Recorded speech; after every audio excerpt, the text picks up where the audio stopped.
the slides? Yes. Okay, that's great. I'm just moving some boxes around. I can't see you the same way, but I'm moving some boxes around so that I can keep up with the chat. And no, I actually want that. I want to see if I can go out. Oh. Yeah, Natasha, we will. Don't worry. We're going to talk about the math test, everybody, okay? So, and don't worry about it. Yes, we'll talk about that in a minute. So, official start. Fingers crossed that everything runs smoothly right here. Thank you so much for your patience with that. That was really unexpected in a new technology.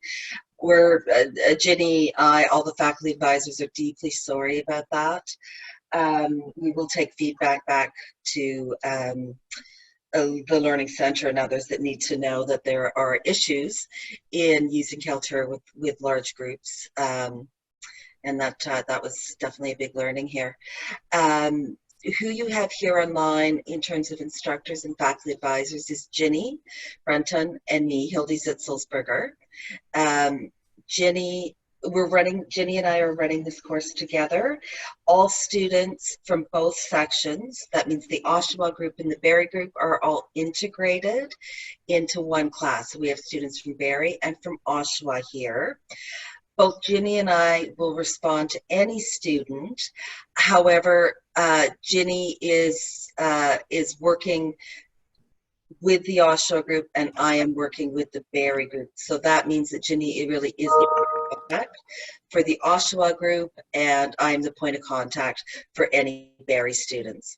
We also have some of our faculty advisors here, both from OntarioTech U and from Georgian College. So Laurie Russell, I believe, is here. Nicole, I believe, is here, will be joining us. I know Janet Root is here. Eldon is here, and she has very, very nicely set up the Zoom for us. And so big thanks that this is possible. Jessica, Eckstein will come in and out. Wendy is not here. Peggy, I believe, might come in and out. And Anna, hopefully, is here and had every intention of being here. I just can't see her. So I am wondering if we should address the math test first. Yep. So I've got emails from quite a few people saying that you've got, 0 or 0.5 out of 30, even though your answers were all correct, or you had some answers that were marked as wrong because maybe you put the measurement in as tabs rather than tablets or that sort of thing. So that is suggesting to us that we are going to look at the math test manually and mark them. Okay, so don't worry about those. We will try to get the marks to you as soon as we possibly can. And let people know who haven't achieved over 80% after we take into account how you've answered the questions. We will contact those students directly by email that haven't achieved 80% on the math test to let them know about a rewrite. Okay. And we have a rewrite already set up, correct? Yep. Yeah, and I'll be going in to double check it again. One of the challenges with Canvas is that I can't enter in as a student and try to do it, write the test the way a student would. Or if that capacity is there, I have yet to learn how to do it. So we'll sort that out and have it ready for you for those of you that do have to do the rewrite. So apologies for that. Yeah, technology, you gotta love it. I am just looking at, Natasha, where do you find the PowerPoint slides for this? You will find that in Canvas under the orientation section. You'll find the agenda and you will find the PowerPoint slides. Yeah, there should be a link there. You can just open them up and follow. And you can download, yeah, download from Canvas. Yep. Okay, so today that we're going to cover, we've done the math test, had a break. We're going to cover some areas about what community health nurse is and does, and we're really going to focus on what is expected of you with the course, but also what you will gain from doing this course. It's important that we talk about how this course is structured because it is structured differently than how it is previous run due to COVID, how your learning will be supported, how you will know that you've learned, and that refers to the evaluation components. And then we're going to talk about how you'll meet your faculty advisor and get into the groups that you may be in. Yeah. And I just need to, there we go. And we're going to skip this because none of us want to see anything about Kaltura again. So let's start with the section, what does a community health nurse do? And we'll talk about the standards of practice. Yeah. And Ginny, are you? Yep. Yep. Or would you like me to? No, I'll go through it. That's fine. Okay. I think when we initially logged into the meeting this morning, I was kind of talking to about half of you, I think, and we sort of had this exercise where I said, you know, what is it you think community health nurses do? And I got tons and tons of good answers about health education, about immunization, about screening, about long-term care, cancer care. So you're all very aware that community health nurses provide a wide range, they work in a wide range of roles across the community. And I think for those of us that worked in hospital for a long time, when you first come out and start looking into community practice, it's a bit of a shift in your thinking because prior to this, you might have been focused more on a medically oriented way of thinking about dealing with people with their medical problems and trying to help them to heal. And this is kind of an extension of that. Working in the community is a bit of a different way of thinking. So when we're in the community, we're thinking about promoting health and protecting health and preserving health. So we're taking the health that people have and we're trying to find ways to maintain it rather than necessarily curing medical conditions. And the other difference is that we're dealing with, in the community, we're dealing with individuals and families, and we're dealing with different groups, like could be a faith group or could be a seniors group or a group of people that have diabetes, and then entire communities, so entire geographic neighborhoods, and then populations. You might be working with an entire city. You've got reach of an entire city. And so, oh, can you go back one, Hildy? Oh, I can. Sorry about that. There we go. So there's kind of a wider scope. We're looking at our clients, our patients or our clients in a different way. It's broader than just dealing with one individual and maybe their family. We're much broader than that. And we're also focusing more on health than we are necessarily on illness, or thinking about illness in a different way, I guess. So the other thing that community health nurses do is they take into consideration, because as nurses, we approach our patients or our clients from a holistic point of view. In the community, that's even more important because we're looking at all of the things around a client that influences their health, like their housing or their employment status. And those kinds of political, cultural, and environmental influences all impact on people's health. So we look at ways of helping them to deal with that. And the other thing that we do is we support capacity building approaches. So we look at the strengths that individuals, families, groups, communities, populations have, what strengths they have. And we try to focus our efforts as community health nurses on building that capacity in those groups. Okay, now the next slide. And, oh, next slide. Here we go. And so we do that from a standpoint of trying to respect where people are coming from, their perspective, their human dignity, their cultural and personal beliefs, and not make judgments about who they are or what they believe or where they come from. So we're trying to do it as in a person-centered way. We, as community health nurses, we're also going to engage in political action and healthy public policy. So we're going to advocate on behalf of our clients and on behalf of our communities. in a way to try and get change that's needed for them to live healthier lifestyles. And then we're also related to that, or those concepts, we're going to incorporate the idea of inclusivity and equity and social justice, as well as principles of community development. So working with communities to help them identify what's important, giving them the control over deciding how they want to make changes to their environment or to their groups to help them improve their health. And I think there might be one more, because community health nurses do a lot. Yep. Community health nurses take an evidence-informed approach to the kind of care that we provide. So we participate in generating knowledge and in knowledge translation, and then integrating knowledge and multiple ways of knowing into what we do. So we don't just take our perspective about how things should be done. We take into consideration the ways of knowing of the communities, and we start with that. We engage in evidence-informed decision-making, so the idea that we use research evidence or other forms of evidence to support the kind of assessment and planning and implementation and evaluation that we do with our clients. And community health nurses probably work at a much higher level of autonomy than what you may be used to in a hospital or long-term care role. And that's kind of nice in a way, because we're responsible for our own work and how we organize it and how we deliver it.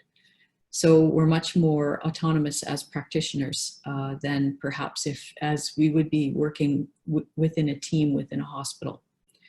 And we also, but that's not to say we don't work within teams within community, we very much do.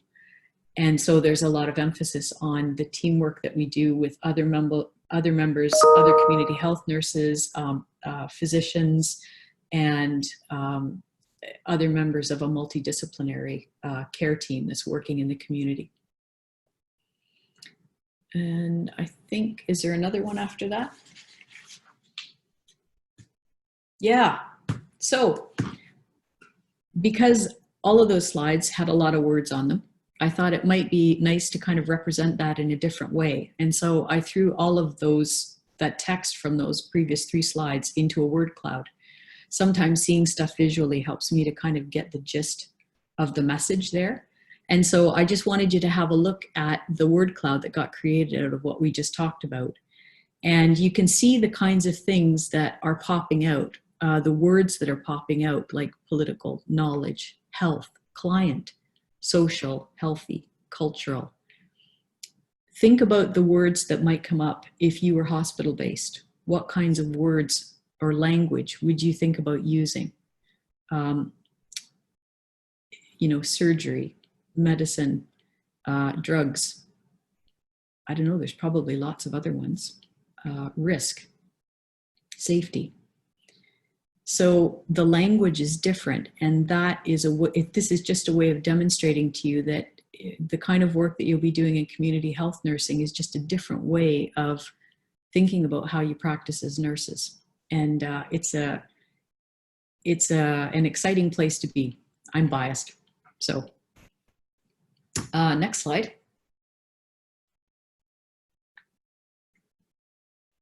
Yeah. Hildy, were you going to speak to this bit about the standards of practice?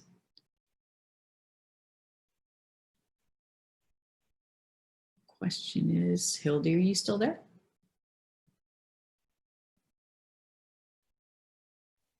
I'm sorry. It took a moment for me to unmute myself. My screen is very different right now. I will speak a little bit more to these in the week 1 lecture. But the standards of practice are something that's very, very important to community health nurses. They've been developed by the Community Health Nurses of Canada, which is a major organization for anybody working in the Canadian context or provincial context. And they've been around for quite a long time through various renditions of them, and they have worked for years on creating and also refining standards for practicing in communities for nurses.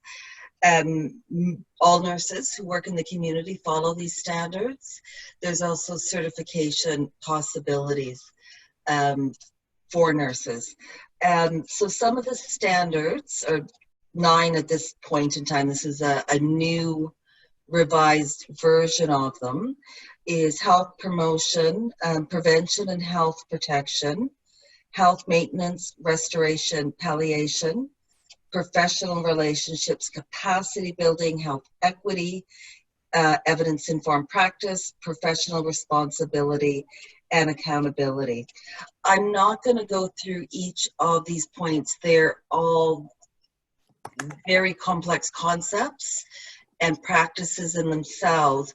Throughout this entire course, we are going to talk about each one of these practices. We're going to talk about the practice of health promotion and how nurses may engage in that, and how the Ottawa Charter connects to that, because that's important for you to know.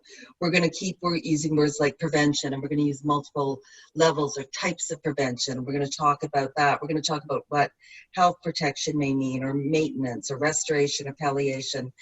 For community health nurses, professional relationships is critical.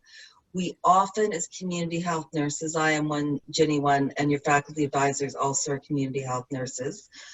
When we work in various aspects of the community, we work very much in teams, often interprofessional teams. We often work intersectorally, which means we work across sectors of society. So we don't just work in necessarily with a group of nurses or even a group of healthcare workers such as doctors, physios, pharmacists. We work beyond that. We may work with educational forums, we may work with schools, we may work with various aspects of the law. I was a sexual assault nurse examiner for many years, so I was involved in forensics, in community health, and we worked with both the police and we worked with the courts with that. So we work across groups of people that may have very, very different roles than we do and may have very different perspectives. So developing strong, respectful professional relationships is really important.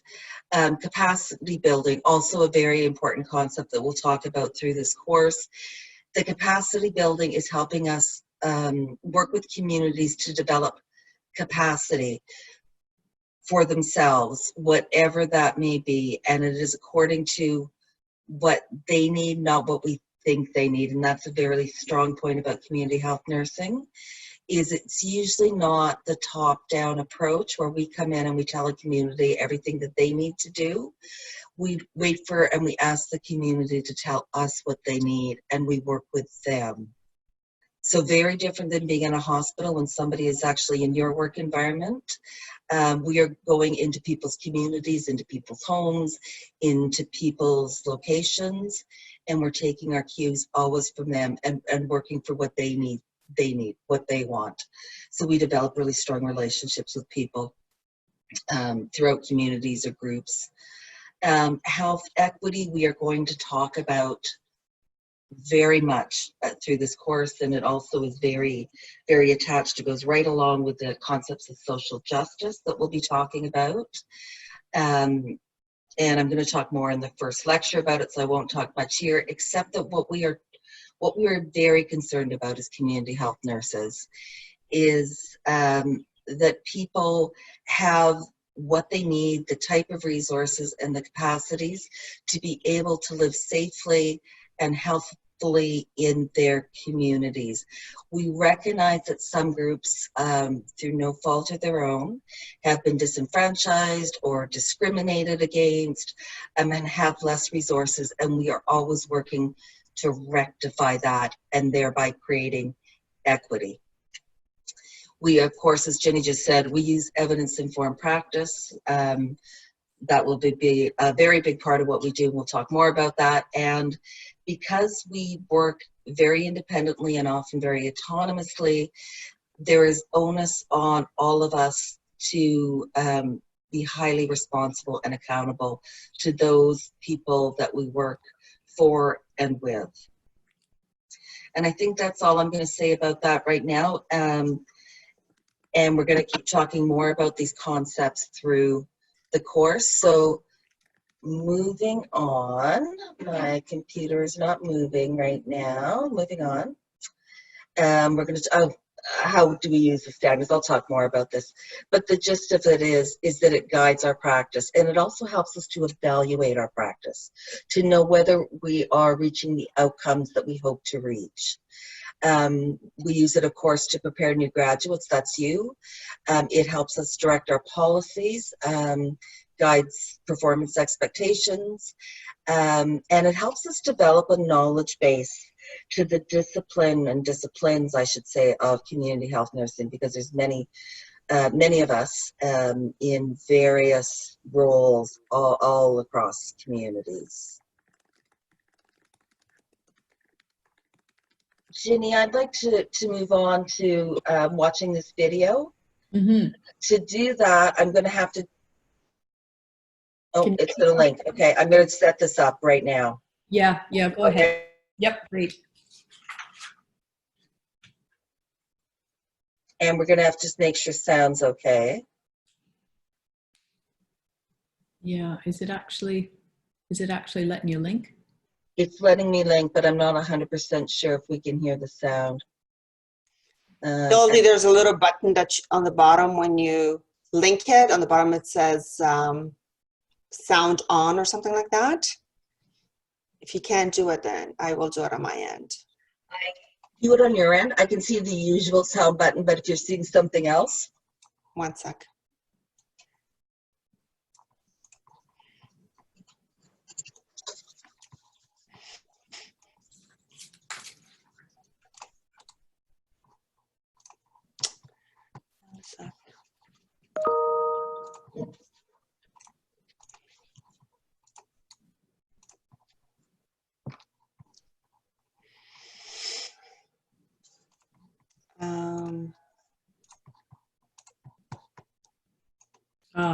Yeah, that might be a possibility too, to post the link into the chat box and let students watch it from there. And then Hildy, I'm going to stop you sharing, and I'm going to share my screen, okay? Okay. And then we can play the video. 1 second. Okay, I'm just going to stop sharing.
So what you're seeing in that video is a change focus, a change perspective. And that's the perspective that community health nurses take. And it takes a while to get it. We are going to challenge you to get this. Typically, when we come into nursing, we're used to dealing with a biomedical approach where we work with individuals. So it's a very biomedical, very individualistic approach. In community health, because we work with groups, we work with communities, and we also work with populations, we're concerned about the other things that influence people's health. So while we may be concerned with some biomedical aspects, and that certainly is a part of community health, we're also concerned with what we call a behavioral approach, and that has to do with diet, with exercise, things like that, things that the individual can engage in.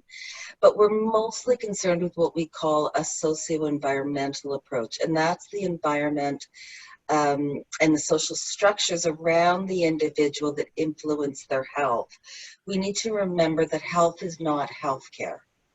Health has many components, and it is affected by things like how much money we make, what kind of jobs we have, how much stress we have in our lives, and that can be due to having to carry multiple jobs, whether we have access to clean, healthy, safe water and air, whether we live in places where there's war and lack of peace, whether we experience sexism, racism, heterosexism, any other kinds of isms.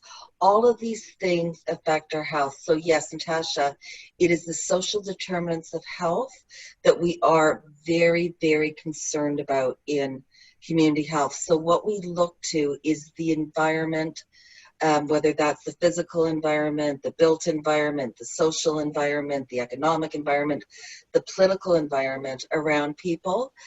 And we try and make inroads into those environments to change things for people's lives and for people's health. And that we tend to think of in community health, our community is our client. Even if we're dealing with an individual person, that person is representative of a larger group, and we're looking at those social determinants that go around larger groups and trying to be aware of those and either help people individually navigate them, but more importantly, can we make changes in them to the benefit of groups, communities, or people? Hildy, can you put your slides back up? I certainly can. And I'm just wondering if, Ginny, you would like to make a comment about that, or if any faculty advisors would also like to make a comment. Faculty advisors, anybody want to say anything? Hildy, you did a great job of summarizing that quite neatly. Thank you. Okay, I'm just going back to share and making sure I can find that, my slide. Sorry, I'm having to move everything around these slides. Yeah. Does anybody have any questions just before we kind of move on? So any questions about what community health nurses do, what their role is, the breadth of it, Are you kind of starting to get an idea for where the focus is and where your focus will be for this term?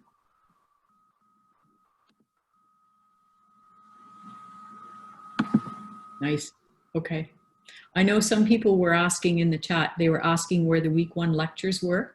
If you go into Canvas to the course and you're on the home page, if you scroll down, you'll see a section called Theory Section 1 Lectures or something like that. And it's all of the week 1 readings, the recorded lectures, the resources that you need. Everything is within that. Okay. And Jenny, you also created a recording, yeah, a lecture or talk on how to navigate around Canvas, correct? Yeah. That I will be created helpful. a 6-minute video that just sort of navigates you around how to find things within the course on Canvas. And, you know, the link to it is under that week 1 resources. I'd recommend, they're also here actually under the orientation sessions resources on the orientation section on the homepage in Canvas. So I'd recommend everybody have a look at that just to familiarize yourself with how we've set the course up in Canvas. Yes, and please be patient. We are patient with yourselves, and hopefully with us. Canvas is new to all of us, so we're looking at something different than we have in the past when it's been Blackboard. So it takes a little time, but it takes some time to navigate around, to take a look around, to understand how things are set up and how things might be different as well in Canvas. Kate, thanks for the reminder. It's published now. It should be all available. I've just unlocked it. Okay. Faculty advisors, does anybody have any comments or anything you'd like to add before we move to the next section, which is focused on the actual placement and what you will be doing? Yeah, how we're going to get you there. How we're going to get you there. I can't see any comments, so Jenny, if you can just let me know if there's comments and questions. Yeah, I will do. They're all straightforward. Okay, perfect. As you all know, that we've been very affected by COVID last term and over this term. The program has worked really, really hard, and that's everybody in the program, Janet and the entire faculty and staff, to make it possible for this course to run. It was a very distinct possibility that there could be no offering this summer for 3,700. We also knew it was important to all of you who have very busy lives. You've been on track, you want to stay on track and get through. So taking that into consideration, we were able to develop a way of doing this so that you could in fact complete by the end of August so that you can move on to the further courses. What that means is that we have a 10-week condensed course. We typically have 10 weeks. So you're going to need to keep up and move through this fairly rapidly and really pay attention so you can get through this. We do expect about 2 days per week. You'll see the time, and certainly for the practicum, you'll be needing to spend the typical 2 days per week to get things done, as well as engage in the theory component as well. We are not able to be in face-to-face preceptor partnerships this term. We can only do remote placements. So that means you won't be able to go in anywhere. However, you are going to be connecting with people remotely. And we have a number of our community partners that are thrilled to work with groups of students virtually on a variety of projects. And Ginny, maybe you can help me out here with some. There's actually a really exciting range that people came up with of things that that they really would like students engaged in. COVID certainly has provided a lot of opportunities for work to be done related to that with many agencies. And so there's going to be great opportunities with that as well. Yep. We, Yeah, there's a fair range of community partners who have made space and thought hard about what they needed, because of course they're also busy trying to deal with the pandemic, that they need to make changes as well that they just don't have time to do because they're busy trying to provide care. I'm sure all of you can relate to that in your own roles.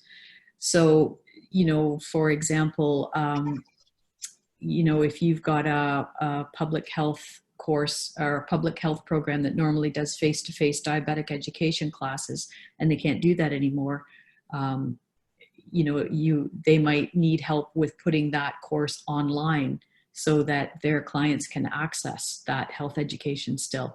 That's an example. That's not actually one of the projects.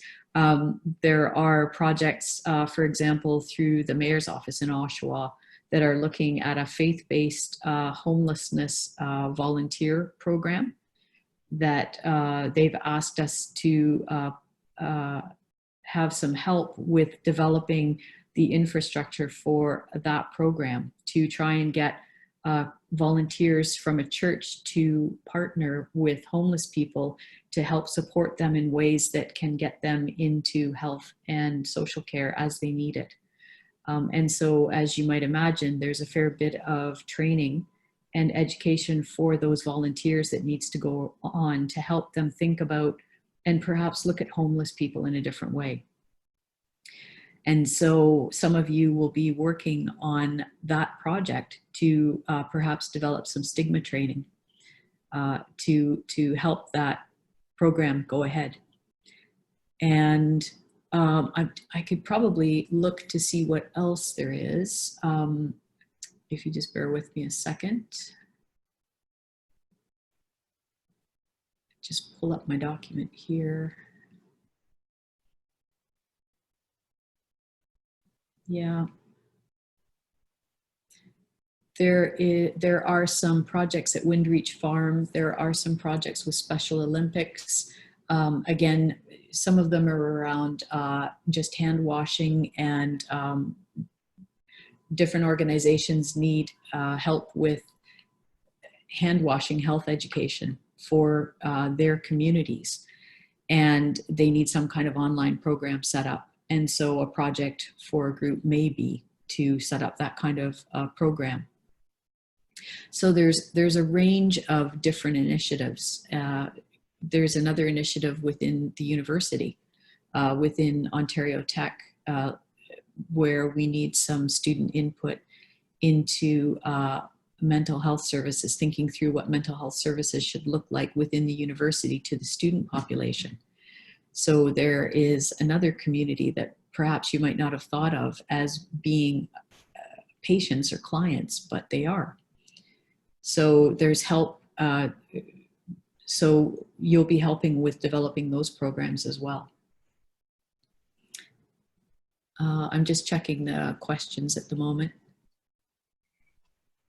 So what we're going to do after we kind of talk through some of these things about how the course works is we'll have you meet with your faculty advisors, and you can talk a bit more with them about what your specific projects are and how that's going to play out. Okay. Hildy, can I get you to share your slides again? It looks like we're not looking directly at your slides on the. Can you see them now or no? It says it's paused. I'm not sure why. Eldon, are you able to make me unpause for sharing, for screen sharing? I will try again. I thought I did, but hold on 1 second. I will play around here. 1 second. It looks like it's still Hildy's screen. Okay. Try again, Hildy. I think you were just frozen. Can you see anything right now? No, try sharing again your screen. Okay. I reset it. What I'm going to ask, because I do have a bit of problems with the bandwidth, is if anybody has their video on, if you could turn that off, that will help bandwidth.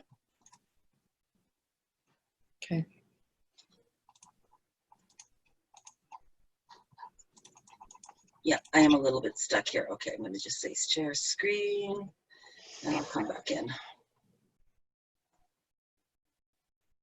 There you go. Nope. It's We there? working. Yeah, just make There we go. a full, there we go. Perfect. Okay. Sorry about that. That's great. That's okay. Okay. So, so along with those community practicum projects that are related to our community partners, we also will be, if there isn't an opportunity to do that, you also be working with your faculty advisor and your group. So an important component of this is students are going to be grouped together, and those groups may be large or they may be small. So joining together in these projects rather than working individually as we may have had when you were set up with a preceptor in a placement site.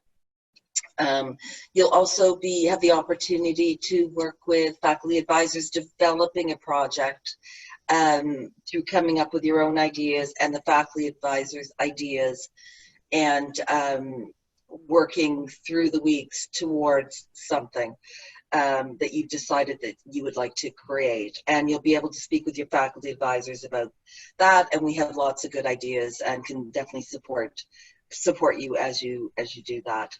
It's important that you need 104 hours as required by the RNAO, doing both your practicum project, but we also have alternative online clinical activities such as case studies, such as a lab day, a virtual lab day, and a COVID,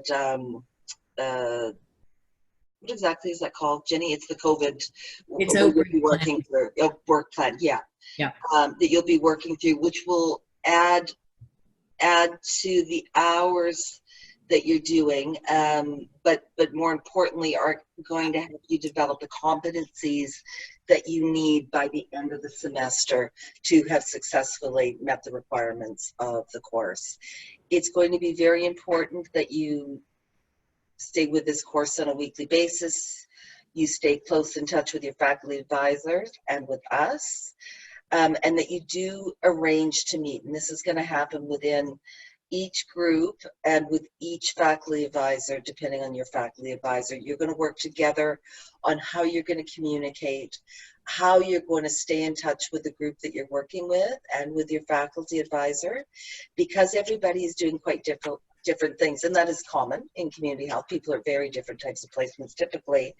It's really important that you discuss that with your faculty advisor and with your group. And there is probably, I would say, as differently than in other years when community health is run, there's probably less of a structure for doing that than there is this term. However, because this is a 10-week course, because there is a need to move through it, because there are practical components that are due on a weekly basis, it's really important that you keep working towards that and that you keep in contact on that weekly basis or a couple times a week. But discuss that with your faculty advisor and then ultimately with a larger group.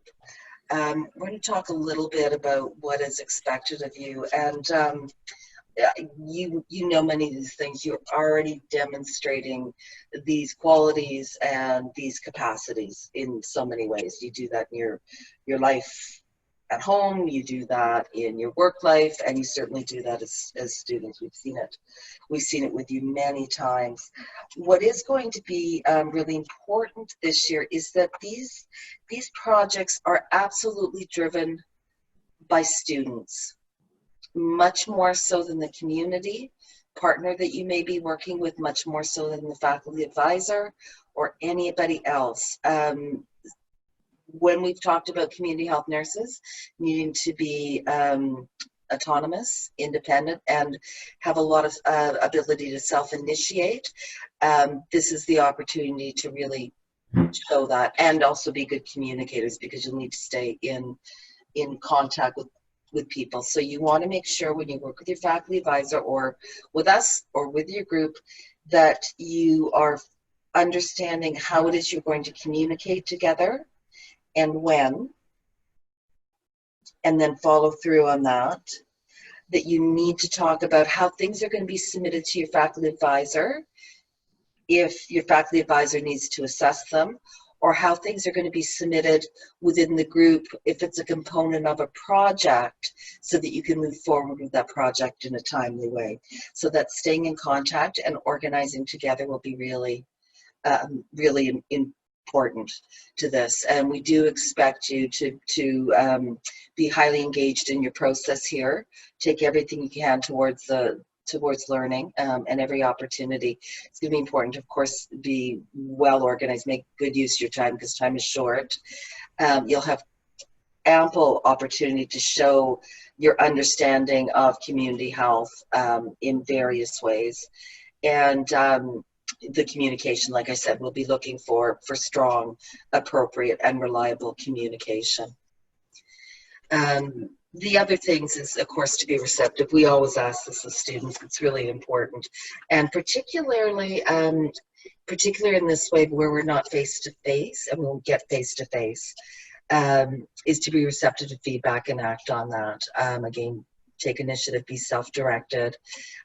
Professionalism, very important. And make sure, as we say every term, that you review the practicum handbook, the skills list, which will not pertain in some way so much to you because you're working remotely, but again, still following all those standards that are expected of you and have been throughout the program. Any comments or questions related to that?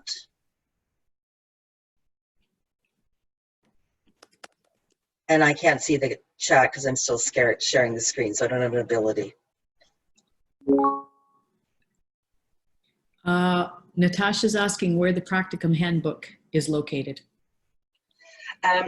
Natasha, that is on Canvas. If you go to the home page, you will find all the practicum resources there. So everything has been set up really quite logically with the orientation, and then the practicum documents are all there, and then the theory components of the course are all there. So link into Canvas, take a look, scroll down through that home page, and take a look at where everything is.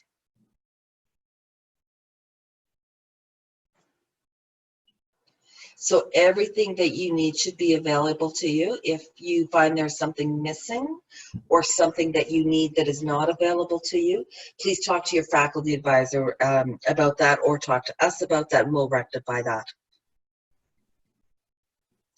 Any other questions, comments from anybody? Students, faculty advisors, Ginny? Nothing that I can see. Okay. Oh, wait a minute. Natasha's asking, Shar is asking, are we going to be meeting on this platform, Zoom, from now on? Is it going to be weekly? As a class, are you referring to as a class, or are you referring to in your groups? Shar says both. As a class, we are not going to be meeting through this platform. The way the class is set up, so the theory component, it's to run asynchronously, which means that each student will go in on their own time and review the lecture, do any of the exercises, watch videos, do anything that's there, and move on. So the onus is on you to do that. We will not be holding live classes. So this is for you to work. The theory component is for you to work in your own time. As far as the practicum component, when you're working with the group of students you might be working with and your faculty advisors, you will be meeting, and you together with your faculty advisor will decide how and where you're going to meet. Yeah.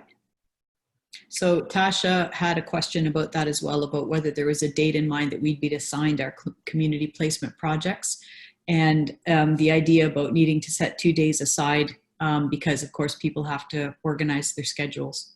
Right.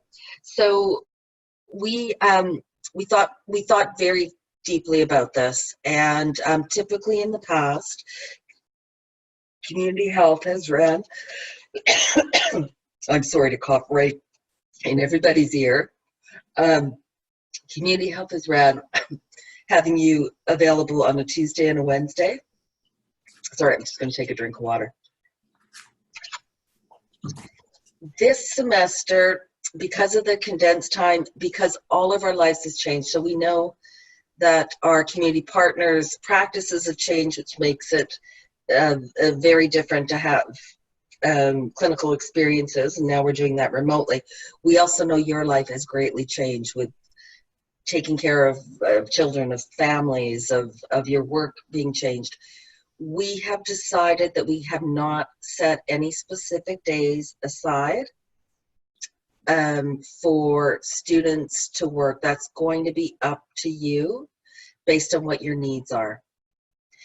That means that the onus really to stay in contact with your group and your faculty advisor is really, really important. Yeah.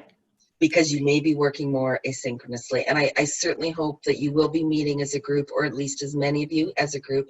And in reality, you may be a larger group breaking into smaller groups for components of things, and that'll be arranged through your faculty advisor. Yeah. We'll be much closer to the type of projects that you're doing. So Leonie posted a question about, and yes, Leonie, you're right. There is a theory component that we will post on a weekly basis, and we'll talk about how that's structured in a minute, and that you work on that independently. That's the theory learning that you need to do. And for the practicum component, we expect you to work in groups of your assigned placement with your FA. That's exactly how it works. Okay. The quizzes and exams that are listed in the syllabus, we'll talk about those shortly. They have dates that they are going to be made available to you to write. They're all multiple choice questions and they're all online. So we will work to make sure that those work properly. They should be more straightforward than the math test because generally there's no units. There's just an A, B, C, or D option. And you will have a certain amount of time to complete them, okay? The theory part of the program, Sanaz is asking, is a theory based on book and lectures or other resources. It is based on one textbook, Stamler, and I can talk a little bit about that shortly, about how you access that. You also need to purchase HESI case studies access, and there will be information about how to get that as well on the Canvas homepage, and I'll talk you through that. Yes, everybody is already assigned to a placement, and when you meet with your faculty advisors shortly, you'll talk about those placements, okay? If everybody's already purchased HESI, that would be absolutely fantastic. But for those of you that haven't, we'll have instructions for how you do that. Have I answered all of the questions that are in the questions box here? Have we managed to get through them all? Yep. Okay. Perhaps we could just proceed, and then we'll get to more information about the theory and the practicum components and assessment in a bit. Okay. Okay. So a comment on what skills will you gain related to professional practice and critical thinking. I think we've covered that actually quite well. Again, high degree of professionalism, and you will be working in the capacity as a community health nurse with all those things that we talked about. We're really going to challenge you to think like a community health nurse as we go through. And you'll show that in the various components that you will be working through. Critical thinking is an essential ability of all community health nurses. We often have partial knowledge or partial pieces of things that we have to fill in or put together. The projects that you will be working on are going to give ample opportunity for you to do that. The course outcomes are important to both the theory and to the practicum. So it's important that you know these. They are described in the syllabus. So please make sure that you read through all of the course outcomes and know that that's what you are working for. And we, of course, are working to make sure that you have every opportunity to meet these course outcomes. These are ways that we evaluate you and ensure that you are successful. our midterm and final evaluation are also based on these outcomes. Yeah, that was what I was going to say. It's, you know, you'll read them now and they might not make a whole lot of sense, but I'd encourage you to read through them again in a couple of weeks and before the midterm evaluation, and kind of think about how what you're doing is helping you to meet these things, because that will help you to do your midterm evaluation. Absolutely. Yeah. Absolutely. Okay. Okay. So here we are in just a bit more of the nitty gritty, which I know is important to everybody. Yeah. Yeah. So as we've been saying, it's set up, the course is set up to have two components. So there's a theory component, there's a practicum component. And within the theory component, we're going to record weekly lectures and make them available to you through the homepage, for you to access and listen to alongside your readings and any other videos that we've assigned for you to watch, on a week-by-week basis. The lecture content that we're providing is coming all from the one textbook from Stamler, and that's in your course syllabus. If you don't already have that textbook, I understand from some of the students that the bookstore is still closed. You can also order it directly from Pearson, and they'll send it out to you. If you don't have access to the HESI case studies, you can purchase that at the same time, and they'll give you an access code to get hold of the HESI case studies. The idea is that the lecture content that's based on the textbook is going to underpin the clinical activities you're doing in practicum to kind of give you an idea, more information, for example, if you're working with a homeless population. So there's readings in the textbook that will broaden your knowledge about homeless populations and how you help them maintain their health. And of course, we take a constructivist approach to the learning that you do, which means that you're going to acquire the knowledge and make meaning through your own personal experiences. We can give you a foundation through the lectures and trying to explain to you, and by providing the practicum experiences, but what you do with them is how you will learn. So what you put into it, you get out of it. So that's the theory side of things, about how that's structured. The other thing I should say is the theory side. What we've done is created 4 sections. Okay, so section 1 is just like an introduction to the course and to talk about the history of community health nursing. What's the role of community health nurses? A lot of the stuff we've talked about in this session, but expanded on a bit. To kind of give you a grounding and orientation to the course in general. And then in section 2, we're giving you some tools to work with communities and groups. So that section is called Understanding Your Population. And so you'll learn a bit about epidemiology and about community nursing process and community assessment. And those are the tools that will help you to understand and plan and implement what you need to do with your different communities that you'll be working with. The next section is on vulnerability and risk. And so this is understanding more about social determinants of health, different groups who are at maybe higher risk of poor health, and the breadth of those across Canada. And then the last section looks at wider perspective of community health. So kind of thinking beyond the local neighborhood to kind of thinking about, okay, how is community health nursing enacted globally? What kind of impact do community health nurses have on a global stage? And amazingly, we do. So it's to broaden your perspectives. At the end of each of those sections, they generally run every couple of weeks. We'll have a mini quiz that is just on the content for that section. And again, online multiple choice. And I'll talk a bit more about that in a minute. And at the end, there'll be a final exam. Each of the mini quizzes, so there's 4 mini quizzes, 1 for each section. Those are going to be worth 15% each for a total of 60% of your final mark in theory. And then there's a final exam that's on all 8 weeks of content. And that's going to be worth 40% of your final mark in theory. Okay. In terms of the practicum, we've got it set up. Today's mandatory orientation and math test. There will also be the community practice project that we've been talking about, where we do a project for our community partners. And there'll also be a series of alternative online clinical activities for you to work through in a self-directed manner. And we've put together all of that in the practicum section, again, to help you achieve the 104 hours that you are required to meet by the College of Nurses in order to apply for licensure.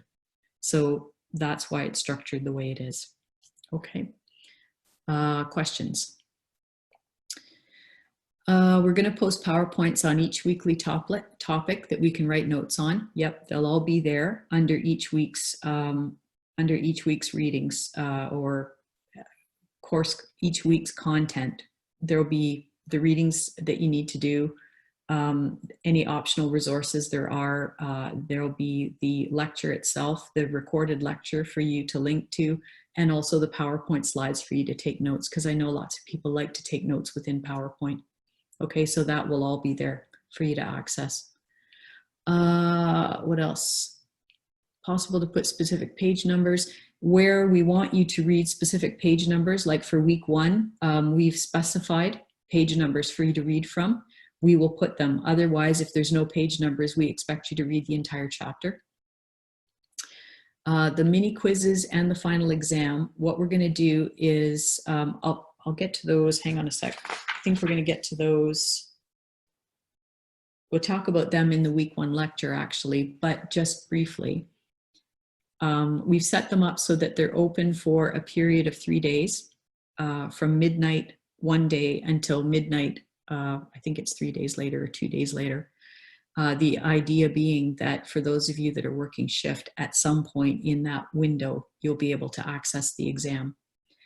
You have to sit down and write it in one go. You can't get up, leave it, go off and do something for 2 or 3 hours or a day, and then come back and finish it. You have to do it all in one go. All of them are going to be set up according to NCLEX conditions so that you won't be allowed to backtrack, although it is open book, okay? And you've got plenty of time to do each question. You won't be allowed to backtrack. And what we're going to do is give you practice at that. So the idea is that you get familiar with working in that environment so that when it comes time to write your licensure exam, you guys will all be experts at this. You'll know how to do these kind of exams. So the idea is to get you used to it gradually, okay? On a series of mini quizzes. What else? That's probably it for now as far as the exams go. Yes, the syllabus is the place to go for all of the due dates for any of your assignments, the order for the readings. Everything that we create in Canvas for you comes from that syllabus. Okay, so that's the go-to for everybody about what the dates are and how things are structured. The only thing we might change is at the very end, the final evaluations we've got as due to faculty advisors on the 21st of August. And we may have to move that up a few days to give them time to do the paperwork around the evaluations. So you should have your final evaluations, we'll say around the 19th or 20th of August. Or it might be easier, it might be the 18th, sorry. If we do change that, it will show up in announcements, okay? So you don't need to worry about recording that right now. It will show up in announcements if we change that. Okay. All of the practicum assignments are graded as pass or fail, and they're not worth marks. So it's just strictly a pass or fail. You will go through with your faculty advisor if there is learning, additional learning to be done, and negotiate that. Okay.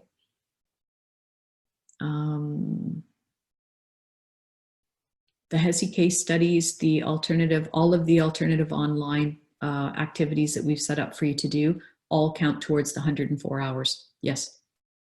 And that's why we had to put them in there to make sure that you had enough hours to be able to qualify for the CNO.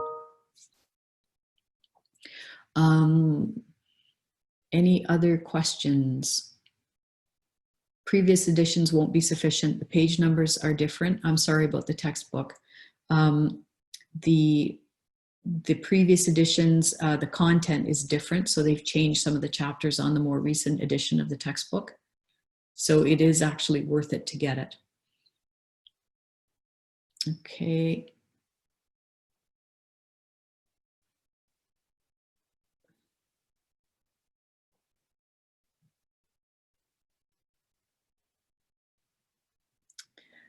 You could try Amazon. So somebody was asking if you could fast track the purchasing of the 5th edition, as Pearson is stating 2 weeks to ship. You could try Amazon and see if they're any faster. They might be. I'd be inclined to think that you'll get the textbook sooner than 2 weeks, but I can check with the representative and see if there's some way they can expedite it as well. Pearson rep.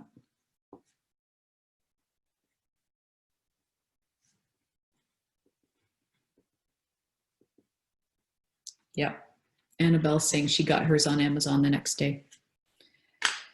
And you can also get online textbooks. That's right too. That's immediate. Okay. So I think that's it for how the course is structured.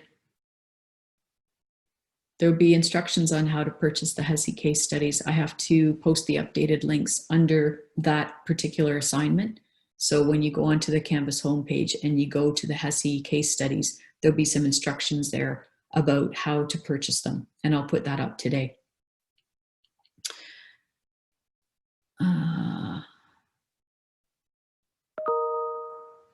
Yeah, so Melissa's asking about when she was writing the math test on Canvas, she was logged out multiple times. And I think the answer to that is to make sure, all of you, that when you're writing an exam in the morning, what we've been instructed to do is before you log into Canvas, make sure that you reboot your computer. So shut it down fully and then open it, turn it back on again. You can clear your cache so that you have enough memory. Make sure that you've got a strong wireless connection so that it's not going to skip out on you. And I think what we might do is we'll think about having more than one attempt to write the mini quizzes. Okay. It should log you back in. It should allow you back in, but we'll try to make that work. Okay. Hildy, do you want to go on to the faculty advisors? Is that where we're going to? Yeah, faculty advisors. Who will support your learning? Who do you go to for what is the next section?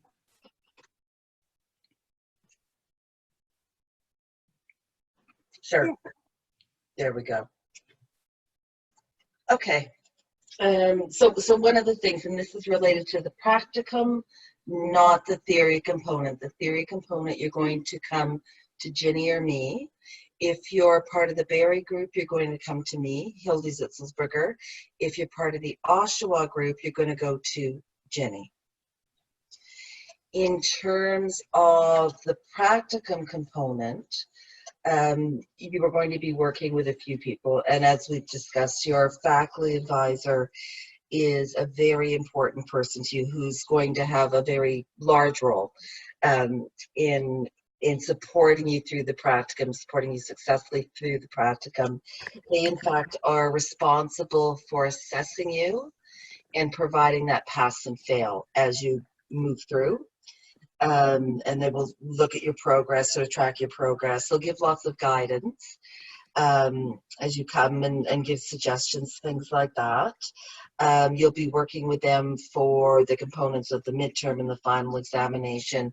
You will submit the RCA, the reflective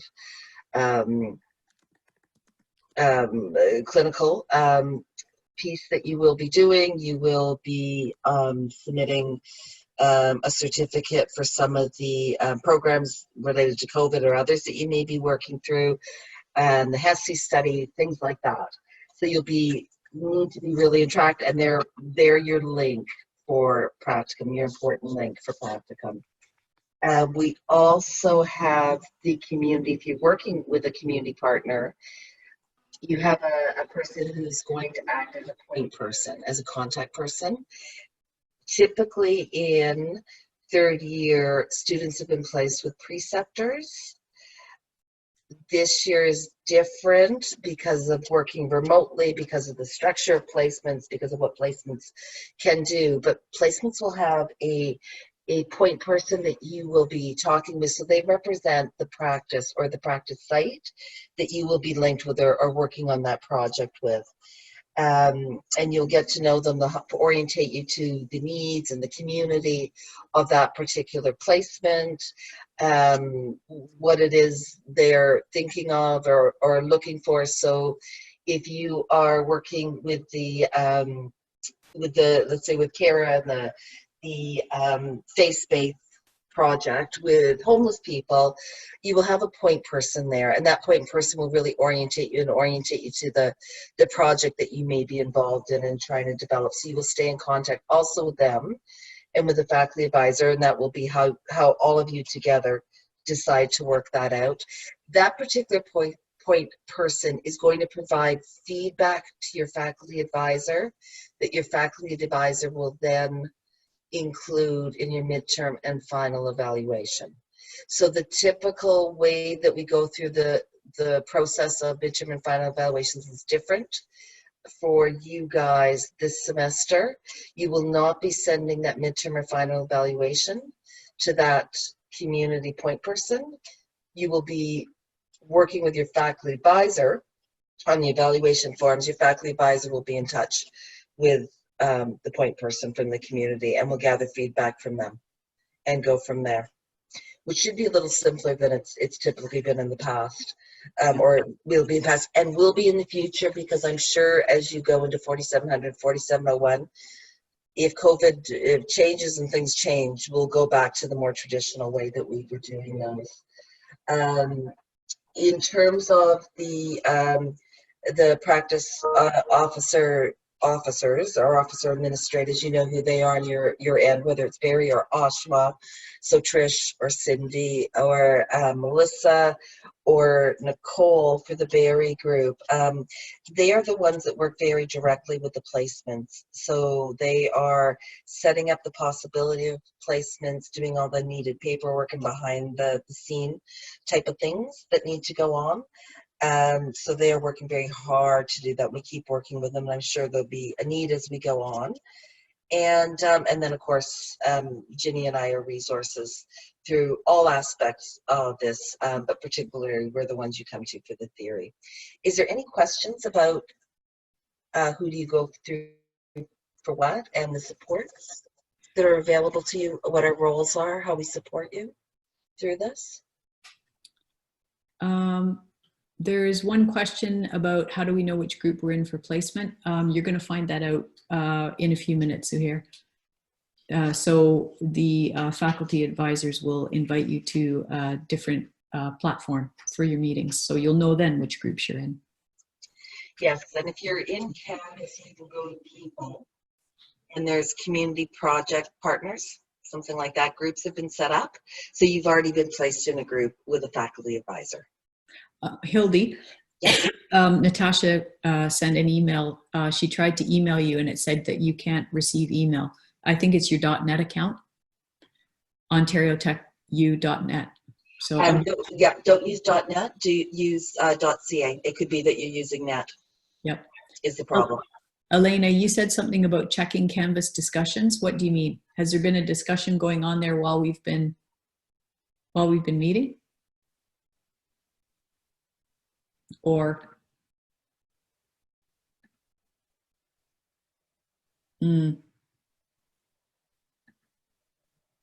okay. Oh, okay. So the FAs are starting to send the information about who's in their group and how to access. Don't go there yet because we're not done yet.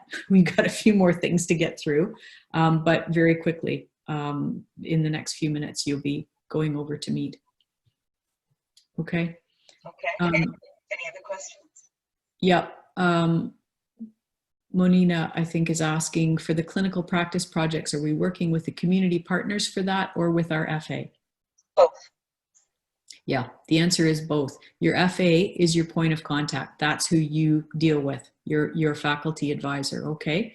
The community partners will be involved in setting up the project with you, talking about what their needs are, but you will be dealing directly with your faculty advisor for most aspects of the project.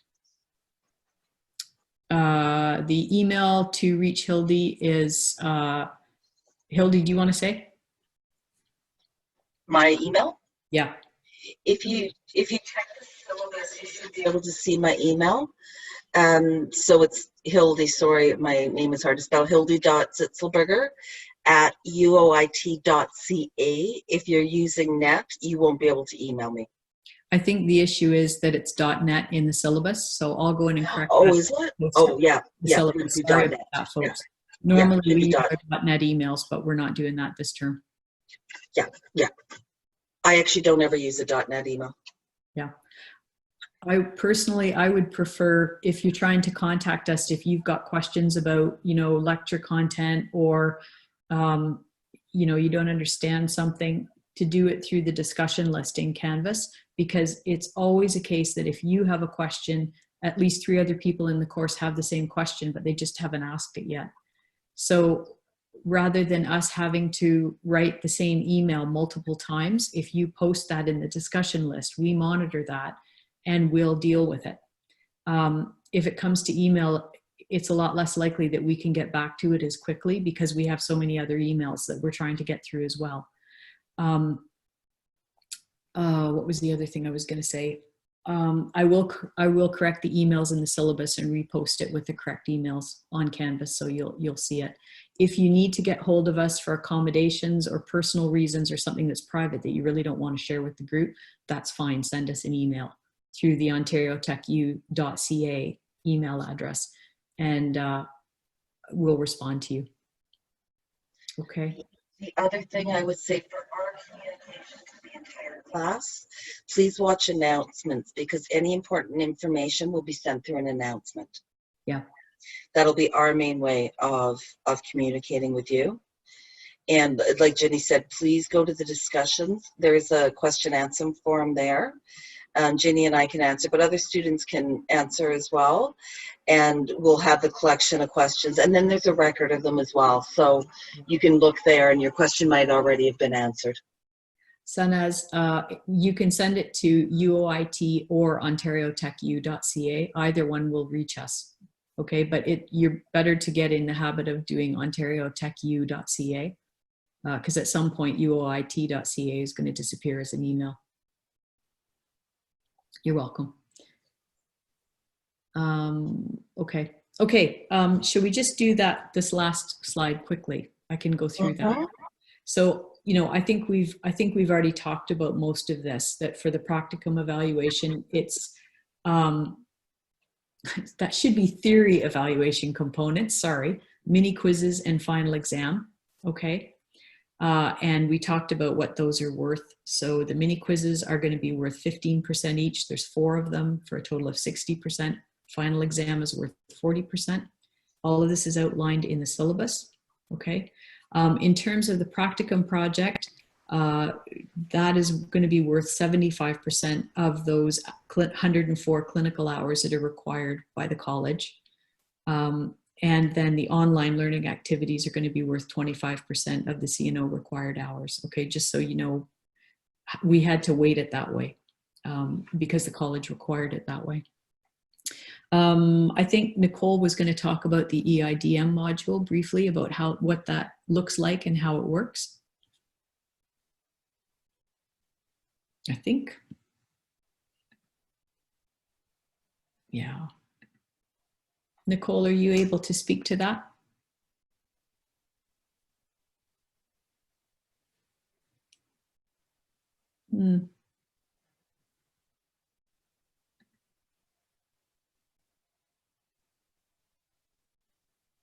Okay.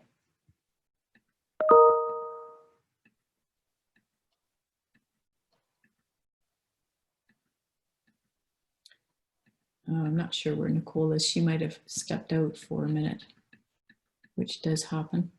Okay. I can talk to that module. Okay. Thanks, Hildy. That's great. There'll be a link for that module. So it's evidence-informed decision-making is the module that you'll be doing. It's an important module because it helps you understand how to use evidence, but also levels of evidence and how to evaluate evidence. So you work through piece by piece, and we're asking you to do that very soon. I believe at the end, there is a certificate that is generated that may be different right now, but you'll be able to figure that out as you go through. And that certificate is what you provide to your faculty advisor. And you may, in fact, be asked to provide some answers to some questions as well that come from your faculty advisor. So it's an interesting, it's set up by the public health and public health agencies of Canada that have worked with many other people to make this possible as an educational tool for health practitioners. Yeah. Okay. Lori was going to talk about the learning plans, about how those were structured. Yes, can everyone hear me? Can you hear me, Jenny? Okay, yeah. Perfect. So learning plans, you've all done learning plans before. There is a template though. Unfortunately, as FAs, we don't have access to Canvas yet, so I can't see exactly how you see it, but there is available in Canvas a template, and it shows specifics. But what I encourage you to do is to look back at your final evaluations from last semester and the semesters before, and look at the areas of strength and growth. That's a really good place to start, because at the top of your learning plan, you have your learning needs. And that's how you generate your learning goals. You need to have 3 learning goals. And it's going to be a bit trickier this semester, and we are well aware of that.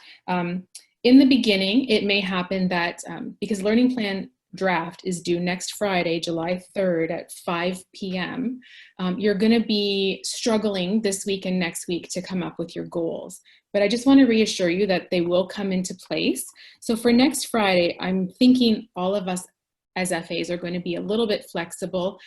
You can have some more generalized goals, such as working on leadership, how to become an effective community health nurse, communication. Those would probably be good starting points or suggestions.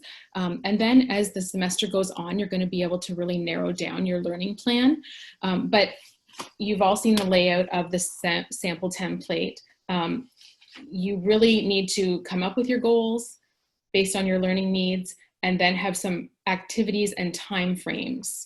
So those activities and timeframes, personally, I like when you have quite a few activities and timeframes listed, because I really want to see how you're going to reach those goals.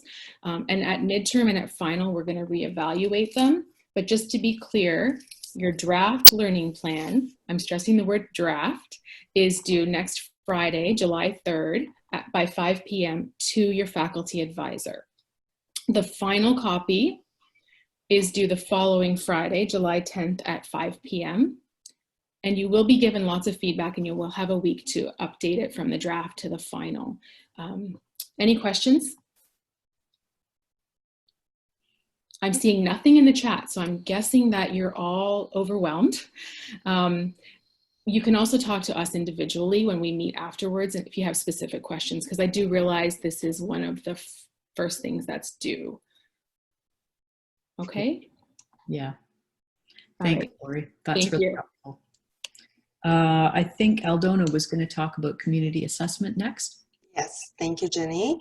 So just in general, I'm going to talk to you about the community assessment. You will further discuss this with your faculty advisor and how it relates to your community, because you're going to be focusing on the community that you are working in. Okay, so it could be a geographical area or specific work community of faith or ethnicity or LGBTQ community, and there are many more. And you're definitely going to be focusing on the placements that you are in, okay? So you're going to be assessing the community, what the needs, what the strengths are, and writing about it. So in your syllabus in Appendix A, just going to scroll down, and that's, by the way, due week 4. So once again, just a quick overview, because I know you guys are absolutely overwhelmed. You're going to have an introduction, body, conclusion, and the structure has to be APA format, proper language and grammar. So you're going to start off with a clear introduction of the health issue or the program that you are addressing. And you can find a little bit more information in your textbook on page 254 and 255. Okay, and once again, if you are unclear and you need more directions, your FA is the contact person to that specific identification of the community. Okay, in the body, you will describe of the way in which you're complete the assessment. So what did you use to complete your assessment? What data did you collect? How did you collect that data? You know, going on Google and typing in the community, is that a proper resourceful document that you can use, or will you be going to Stats Canada and gathering the information according to that? Or maybe like if you're doing geographical area, you'll be going to a specific region and finding out about that. Okay, so the websites that you use or the documents that you use have to be scholarly and evidenced. Okay, then you're going to analyze the community. Okay, so you're going to write a component of it, and once again, you can refer this back to your book, page 254 and 257. You're going to reflect on the community and health issue and show evidence of critical thinking and include the various relevant factors and components of the assessment. Okay, and then you're going to provide your own personal perspective or perception of the experience that you have conducted the community assessment. And there are 3 questions that are listed here under your rubric, so make sure you answer all of those 3 questions. And in general, once again, they focus on the barriers, we want to know if you have a good understanding and the new knowledge has been demonstrated, and questions for further exploration of the proposed health issue. Then you're going to conclude it nicely at the end. So summarize your paper, and once again, proper language and grammar, 2 references, well-organized and logical flow, clear transition between the paragraphs. APA, are they using 7th edition? Are you moving, is the school moving to 7th now? So 7th edition, so make sure you have that format up to date as well, because it just came out not too long ago. And there's lots and lots of resources as well with regards to how to write it according to the 7th edition. And you have a Turnitin. I guess it will be through Canvas that they are going to be doing the Turnitin. Yeah, is that what it is? Submitted through Canvas, and the community. I think the community assessment and the RCA go through Turnitin. Yes, and perfect. And this is an individual paper, and it is handed into the FA. Okay, so each one of you will write it. Even though you're going to be working with a group during your placements, but this is an individual paper, handing it individually to the FAs. And this is at satisfactory and unsatisfactory level grading. Okay. Okay. Yes, and 7th edition, okay? 7th edition for APA. I just see some people. Yeah, because they've brought in, Tammy, because they've brought in the 7th edition now, we need you to purchase it. You're going to need it for September anyway. Okay.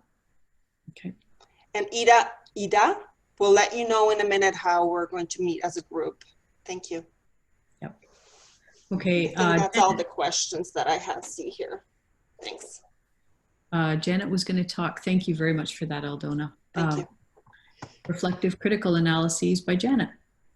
Hi, everyone. I know that the reflective critical analysis is an assignment format that you're accustomed to. It might be a little bit tricky this term because you're not actually working directly with people in a placement environment to reflect on any specific experiences, but certainly you have practiced enough as seasoned RPNs and within the RN program that you've been going through to actually select a situation that you can critically analyze And I'm sure going through this virtual classroom now will allow you some opportunities to identify some virtual experiences that impact your learning that you'd like to critically analyze. So an RSA basically, from your experience, provides an opportunity for students to reflect in depth on a practice experience that was either meaningful or had an impact on your personal growth and development. It also gives a student the opportunity to integrate evidence into practice. So what does all that mean? It simply put, reflection allows someone to either think deeply or critically about something that was meaningful. And in our nursing practice, it provides the opportunity to systematically examine the multiple layers of an experience so you can learn from it. So in a typical example can either be have a positive side to it or a negative side. So I'm just going to throw an example out. So a nurse is being yelled at by a very demanding patient, and she responds by yelling back. We all know that that example there, a nurse should be compassionate and show empathy. So that's wrong. However, it might then gives the nurse that impact to say, oh my gosh, I need to reflect on this opportunity here because I know I did something wrong. So this reflective opportunity will allow you to describe the situation, assess it, analyze it, and evaluate the experience and that was meaningful to you. When you write a reflection, there's certainly the outline provided for you in the syllabus, and that would be Appendix B. So you can certainly make reference to that because it has a detailed outline of the rubric guidelines that you need to comply to. But generally speaking, when you write a reflection, the outline should have an introduction, which identifies the impactful situation and your ideas as to why this situation was so important to you. So then you're looking at your thesis statements or a hypothesis that you'd lead you now to do some more analysis. So the body part of this scholarly paper should describe the experience, confirming why the situation is significant to your practice. Then there's also an analysis component, which you attempt now to describe the reasons why the situation had such an impact on your learning. And as per usual, any ideas that you come up with in a scholarly paper, it must be supported by a literary resource. And in this particular paper, we're asking for 2. So you're seeking evidence from the literature that was probably a very similar situation was experienced by someone else that wrote about it. So you're going to go to the literature to come up with some factual information to validate your thoughts and ideas. Then after you've gathered all the information in your documentation, you're going to look at the personal growth and development now that you've looked at the entire situation. What did you learn from it? And how could I use the information gleaned support me in a similar situation in the future? You're going to write about that. And ask some pertinent questions about things that you'd like to address going forward. And last but not least, there's always a conclusion in this essay, which links you back to the introductory statement. In other words, your hypothesis that you've taken the time out now to do some lit review on and do a quick summary with your references noted. Again, a more detailed outline of this individualized assignment is in the syllabus. It is due on July 31st at 5 p.m. and it is submitted through Turnitin. And again, your FAs will provide details if you have any further questions going forward. And that's it. Any questions? Reflect first person. You can reflect the first person when you're doing your documentation. Yes. And it is an APA standard 7 as noted, edition 7 that you have to relate it to. Any other questions? Okay, no worries. You're welcome. Great, thanks for sharing that Purdue OWL link, Natalia. And thank you, Janet, for describing reflective critical analyses. No Thanks. problem. Thank you. Okay, last we have Nicole up to talk about midterm and final evaluations. I'm not sure, Nicole, if you've managed to get your microphone working or not. Nicole is not here. Okay. I've just heard from here. So we could probably talk about midterm and final evaluations.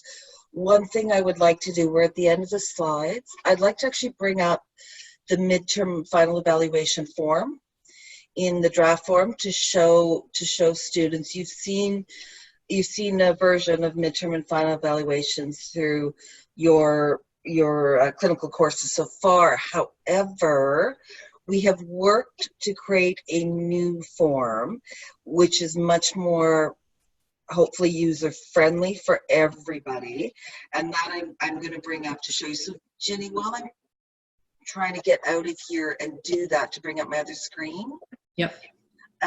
Could you just describe a little bit more about that, and then I'll bring up the new form. The one thing I will say, this form is not yet posted into Canvas for you because it's being developed right at this point, and the fillable boxes. So we have a version of it, but we don't have the final version of it yet, which will make sure we post, and faculty advisors, students will be aware of that. Yep. So, okay. So to tell you about the midterm evaluation and the final evaluation. So it's still the same idea as what you've been doing in previous clinical placements, that at midterm, you're gonna evaluate your practicum performance and make sure that you're achieving the course outcomes that we described earlier in this presentation that are in your course syllabus. And the midterm, because this is a very condensed course, the midterm evaluations are due Friday, July 24th at 5 p.m. or as you negotiate with your FA. And the final evaluations, as I say, they're probably going to be due more like Wednesday, August the 19th? Is that what that works out to, at 5 p.m. To try and give the FAs time to do the paperwork around those before the course ends. And as usual, the evaluations are set up according to meet the course outcomes, but also those are set up to meet the Community Health Nursing Association of Canada's standards of practice for community health nursing. Have you managed to get those up, Hildy? Yeah, can everybody see the screen here now? Yep. Can you make the font bigger? Like, can you increase the magnification on it to 130 or something like that? It might make it a bit bigger for people to see. Let me try and see if I can do that. Maybe it's just my eyes. I can't see small font. No, I can do it this way. Look here. How's There that? we go. Great. Okay. Thanks. So the entry to practice standards that you're working all towards, so that when you graduate the program, you've met them, and we can say that you've met them because we've got to verify that with the college, and that allows you to go on and write the licensing exam and go on from there. Have changed this year. They will be changing as of fall. So if you've worked with the competencies before, you're going to see them looking different this summer, and they will look this way as you move forward now. So it's described a little bit differently and more in terms of roles. So clinician, professional, communicator, collaborator, coordinator, leader, advocate, educator, scholar. So the types of competencies fit under different places that I'm scrolling through, as you can see. They're organized by those particular roles, recognizing that people in various practices across hospitals and acute care, across community settings, of which there are many types, home health care nursing, all the ways that we nurse. We are doing aspects of these and meeting the broader competencies within these roles. So the form is going to look like this. It's going to be a fillable form that you're going to engage with, and whether or not you've met it. And what you're seeing here now is, did you do that direct clinical experiences? And that's going to pertain to your clinical projects that you're doing now. Because of COVID, we've always had simulation as part of our program. Because of COVID, we've had to create a lot more face-to-face or virtual simulation experiences, of which there's very good evidence to support students' learning as part of our program, and we're going to continue to do that. So you're going to acknowledge whether or not you've met that. If you haven't, more comments will be filled in there, and that will be your faculty advisors' responsibility to do that. And then there is also an area where you're going to put comments in. You're going to do a summary comment that talks about the clinician role and all the competencies associated with that, and describe with some description of how you met that. Here you're just doing a check box, but you also need to discuss how you've met that. Your preceptor, if you were to have one, would be putting comments in here. For you guys, you're not going to have a preceptor. Again, it's that point person as part of the community partner. That person will be giving your faculty advisor comments, and your faculty advisor will be adding those, and of course then the faculty advisor. And then we move across through the various roles. You can see as I'm scrolling, which hopefully isn't making anybody seasick as I move down through the document.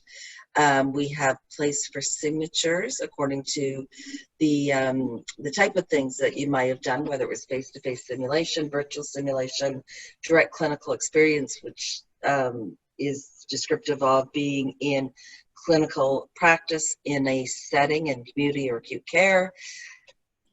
And once you've done that, you're going to come down to the comment section that you've seen before. So strengths demonstrated, an area for development.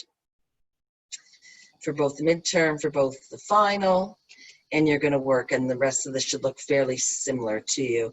These are fillable boxes where you see the yellow lines. That is not completed as of yet, and that's why you're seeing it look this way. And then final status will also record your hours here, assuring that you've met the hours that you need to. However, in our program, as you know, we're more concerned about whether you've met the competencies. That's the important part. And then final signatures at the end. So a different looking form than there has been in the past, but it's also the form you'll be seeing as you move on to 4700 and 4701 as well. Hildy, there's a couple of questions. Okay. One is Nicole is asking, do we submit weekly reports like we have in previous placements, or just midterm and final? That's something that you're going to work with your faculty advisor on. Faculty advisors will work differently. Typically, we do. You will be in touch with your faculty advisor on a weekly basis. How about your faculty advisor organizes working with a group of students will be up to them.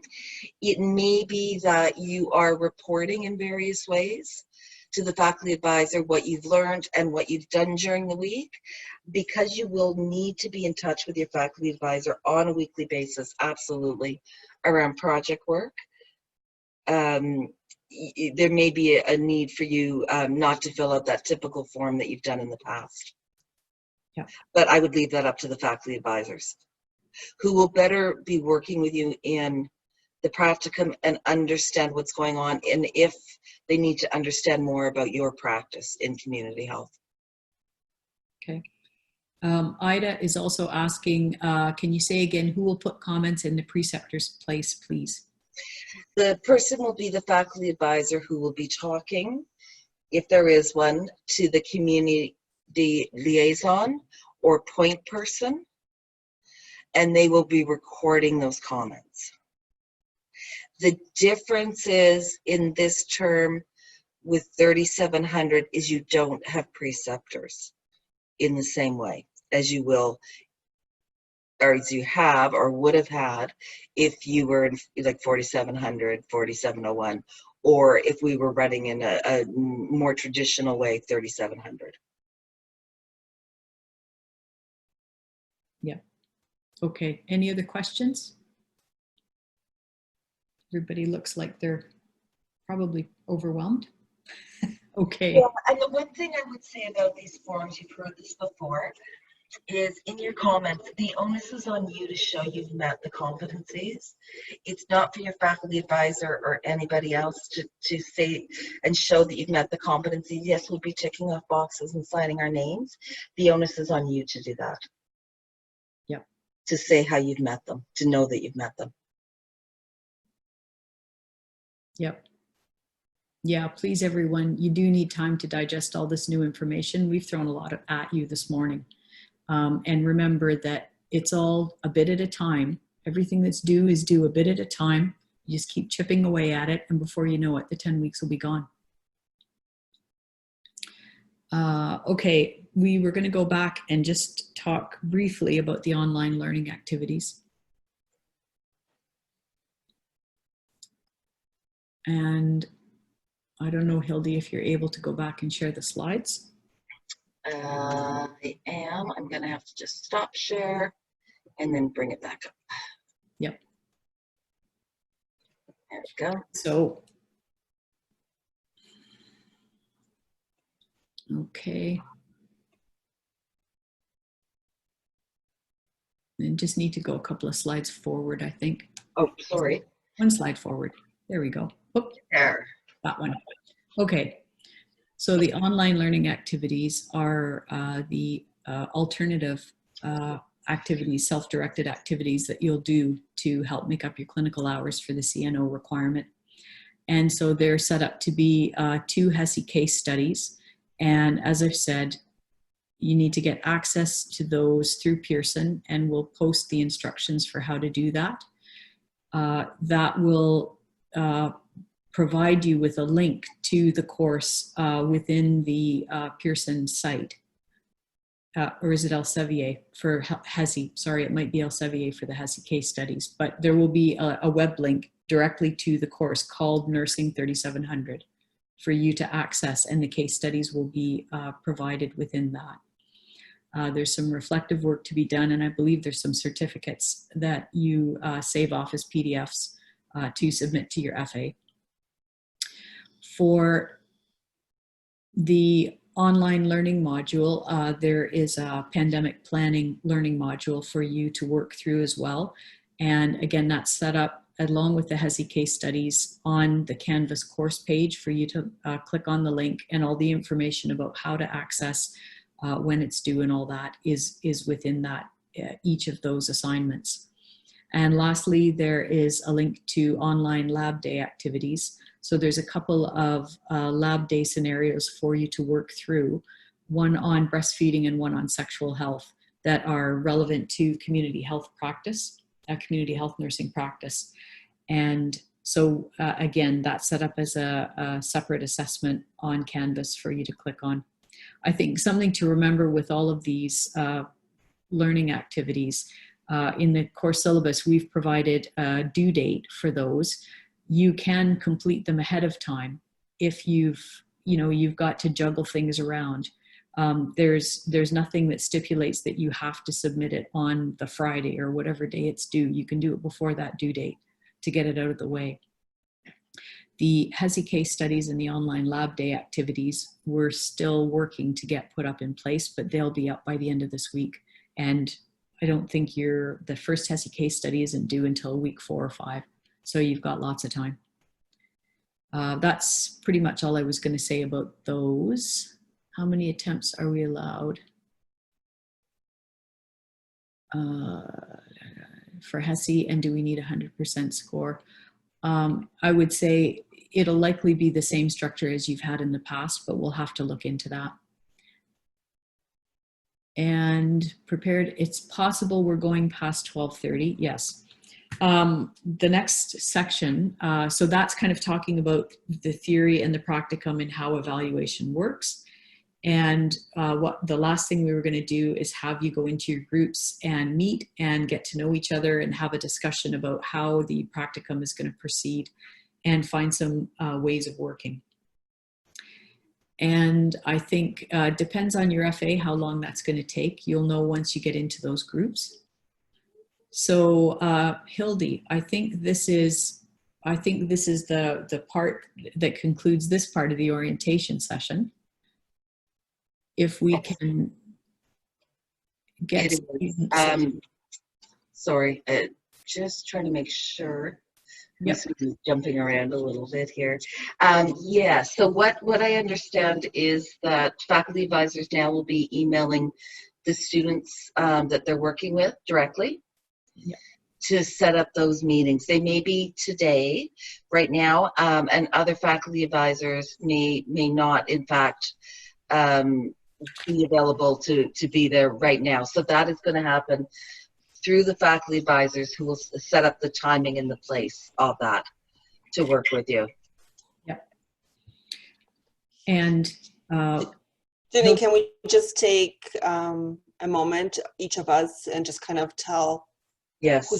who the students are and how we're going to meet and when we're going to meet? And is that sure. okay? Yeah, absolutely. Yeah. Please do. Do you want me to go first? Yeah. Sure.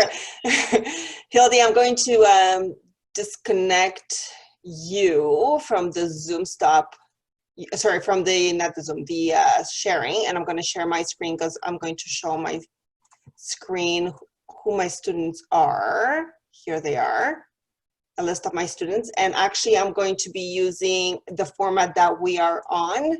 So my students, please stay on this Zoom meeting. Okay? So that's easy. Yep. Perfect. Great. Okay, can I go? It's Janet. So my students, I've started communication with you. You should have received about 2 or 3 emails from me already. The place to meet with me today, as soon as this meeting ends, I've sent an email out while we're in our discussion with links to a Zoom link and the password and etc. So just go into your email and click on the link and you should be able to join me for further discussion. Thanks. Great. Who's next?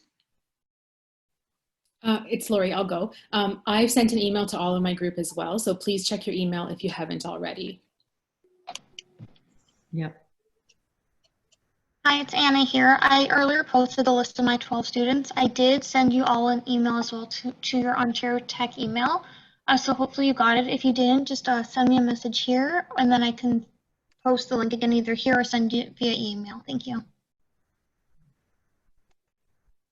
Hi everyone, it's Jessica from Barrie. I have sent my group an email as well for a Zoom meeting.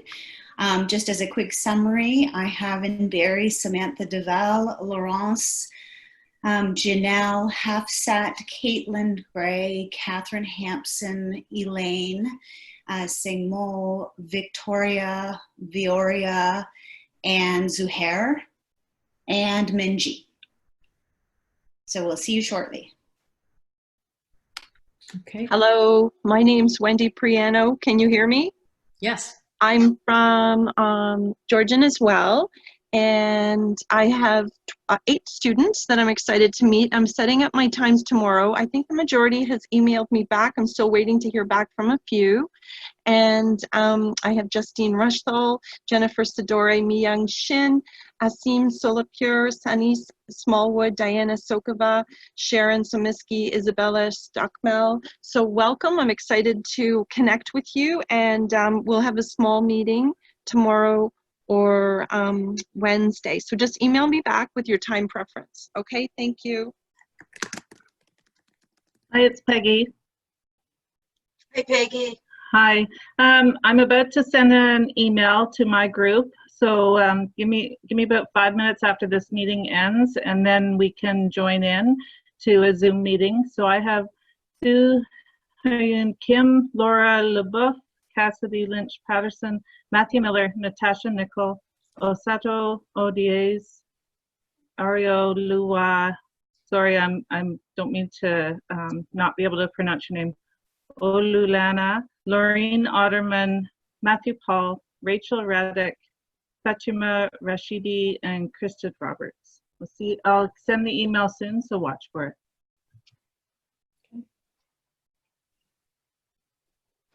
Okay, is that all the FAs? I think it must be. Excuse me. Yeah, I'm wondering if Nicole from Barrie is on here, And I do see her on, so just give her 1 second. I do see her on. Yep. Yep, she might be setting up emails. she might be. Yeah. In the meantime, while we're waiting for Nicole to come on, just to thank you all very much for your patience as we work through this new technology and try and get this course up and running. You're all so very patient and helpful. It's really appreciated. And, you know, I can see in the chat screen how you're helping each other, which is fantastic. Please carry that on into the discussion area of Canvas, because everybody benefits that way. We will, on our end, we've got a to-do list of things to get set up. So we will look into the math tests and mark them manually. I will get in touch with the Pearson rep to sort out about fast tracking shipping texts to those students who need to find out if that's a possibility. And I think there's a few individual students that we need to sort out access for. And I think that's it on my to-do list. Just a few things. A few things. That's okay. We've got all the rest of the week to get it sorted out. Yeah. So do all students, are you aware of your faculty advisor and have connected? If yes, great. If yes, then we can conclude this part of the meeting so you can move on to touching base with your faculty advisor.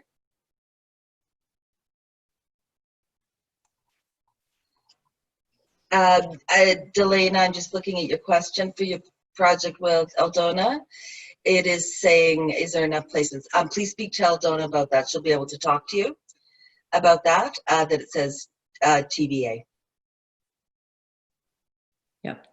So thank you, everybody. You've been remarkably patient through that really rough start. Yes. And we'll keep working this term. I know that Jenny and I and every faculty advisor is here to support you as we move